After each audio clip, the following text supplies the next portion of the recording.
des interactions qui existent entre la musique et la société. Trois parties. La première, comment la musique et la société sont liées, comment les musiques et les sociétés sont liées. Deuxièmement, comment les gouvernements, les gouvernants, le pouvoir mis en place va utiliser la musique pour mieux contrôler et mieux gouverner la population. Et enfin, comment la musique est utilisée pour influencer la personne à titre individuel. Musique et société. Je voudrais commencer cette partie en relatant l'histoire de mon étudiante chinoise que j'avais ici à Shanghai et qui a décidé de partir en France parce qu'elle aime la France et qu'elle voulait mieux connaître la culture française. Donc elle aime aussi beaucoup la musique et quand elle est arrivée en France, elle s'est aperçue que la plupart des Français n'écoutaient pas La Vie en rose ou alors des musiques très romantiques. Elle pensait, comme beaucoup de Chinois, que tous les Français écoutaient ce genre de musique. Alors elle m'a demandé pourquoi les Français n'écoutaient plus ce genre de musique, ou en tout cas très peu. En tout cas la radio, c'était très rare d'entendre ce genre de chansons à notre époque. Alors elle m'a demandé pourquoi. Donc effectivement, j'y avais jamais vraiment pensé, et je me suis aperçu que La Vie en rose, Édith Piaf, ce genre de chanson, ce style de chanson française, c'était après la Deuxième Guerre mondiale, et que à cette époque, les Français, les Européens, avaient envie et avaient besoin d'espoir. Ils avaient besoin d'avoir un futur meilleur et ils étaient très optimistes puisqu'ils venaient de vivre une période atroce de l'histoire. Et donc, les Français avaient besoin de ce genre de mélodies, des mélodies très simples, très naïves. Donc moi, j'appelle cette période la période de la naïveté.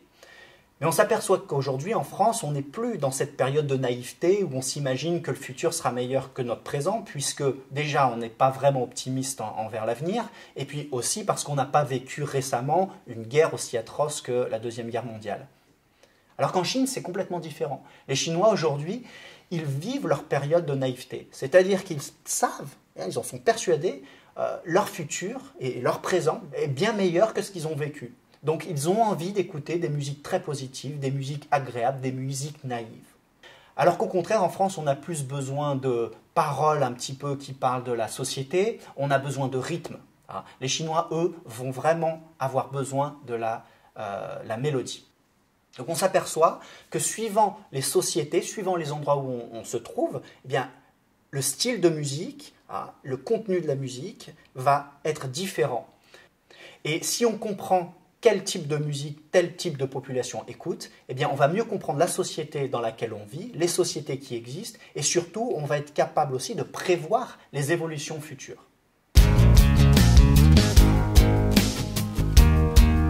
La deuxième partie, c'est la musique et le pouvoir. Comment la musique va être utilisée par le pouvoir pour mieux gouverner, pour mieux contrôler les gens.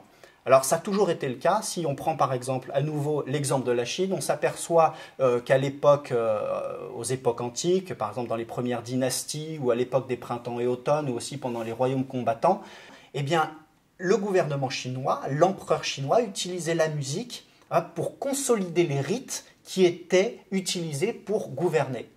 Confucius montrait que la musique était utilisée dans les rites et que ça permettait au gouvernement de consolider le pouvoir qui était mis en place. Alors en Chine c'était le cas, mais on s'aperçoit aussi qu'en France c'était le cas. Sous Louis XIV, eh bien, le roi Soleil avait employé Lully, qui était son musicien officiel, et qui était chargé de faire de la musique de cour, la musique officielle du gouvernement français à l'époque. Mais Lully aussi organisait des danses qui permettaient de mettre en scène le roi Soleil, et pour montrer à tout le monde, au peuple français, combien Louis XIV était important et était sacré. On s'aperçoit aussi que dans le peuple, il y avait beaucoup de musiciens, les ménestrels, les baladins, qui étaient soit employés par le gouvernement, soit qui chantaient les chansons pour faire passer des messages au peuple. Ou à l'inverse, le gouvernement pouvait aussi mieux comprendre le peuple, voir où le peuple en était, prendre la température de l'idéologie du peuple à travers les chansons que les baladins, les ménestrels pouvaient écrire. Au XXe siècle, par exemple, aux États-Unis, les politiciens vont utiliser des musiciens pour mieux convaincre la population de voter pour eux. Donc c'est le cas aux États-Unis, mais c'est aussi le cas dans d'autres parties du globe. En Chine, à nouveau, on s'aperçoit que les Chinois vont utiliser les chansons rouges, les hongge, pour glorifier la Chine. Donc si on se trouve en Chine et qu'on regarde la CCTV, on s'apercevra que chaque semaine, eh bien, on va avoir des chansons rouges qui vont glorifier la Chine, qui vont glorifier l'avenir de la Chine et qui rendent gloire à la Chine. Donc toutes les semaines, les Chinois entendent sans le vouloir, sans même des fois le savoir puisqu'ils s'en rendent plus compte, que cette musique est utilisée pour mieux contrôler la population chinoise. Et on peut considérer que ça marche puisque le nationalisme ici est vraiment renforcé à travers ces chansons.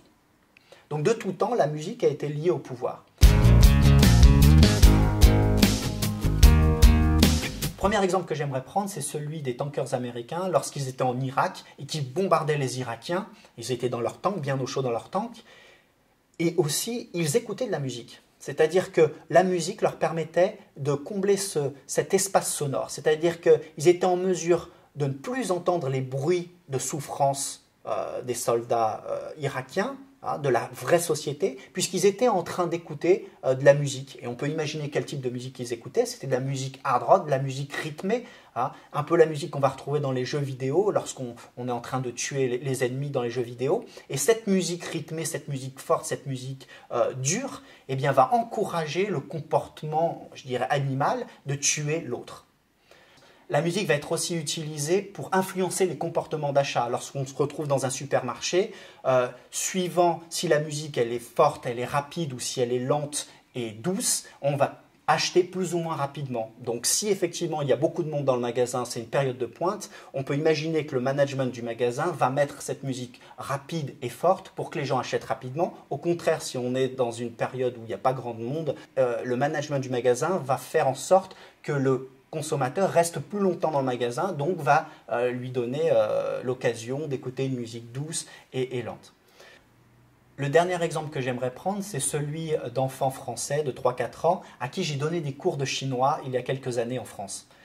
En fait, ces enfants, ils ne savaient pas écrire, ils ne savaient pas lire, ils étaient trop petits, mais la mission qu'on avait, c'était de leur enseigner le chinois. Le problème, c'est qu'ils étaient très dissipés, donc j'ai voulu trouver une solution pour les rendre plus calmes avant le cours. Donc j'ai eu l'idée de leur faire écouter de la musique, mais pas n'importe quelle musique, de la musique sacrée, de la musique bouddhique. Donc on peut imaginer que ces enfants n'ont aucune notion de ce qu'est l'Asie, n'ont aucune notion en apparence de ce qu'est le sacré, et surtout le sacré à l'asiatique, à la chinoise par exemple, ou à la tibétaine ou à la japonaise, donc aucune notion de l'Asie. Et je leur ai fait écouter donc, de la musique bouddhique. Et dès qu'ils ont écouté cette musique, eh bien, ils ont pris une attitude zen, une attitude de Bouddha, et tout de suite, ils ont été apaisés. Et ils ont pu donc apprendre la langue chinoise par la suite. Donc on s'aperçoit que dès la plus tendre enfance, 3-4 ans ou même encore avant, eh bien, la musique va influencer les comportements des enfants, et plus tard, les comportements des hommes lorsqu'ils sont devenus adultes. Donc en conclusion, je voudrais encourager tout le monde à plus écouter les sons que produisent la société, les musiques que produisent la société, parce que ça nous permet de mieux comprendre ce qui se passe dans notre monde aujourd'hui, dans les différentes sociétés qui existent, mais aussi ça nous permet de prédire et ça nous permet de comprendre ce qui va se passer dans le futur.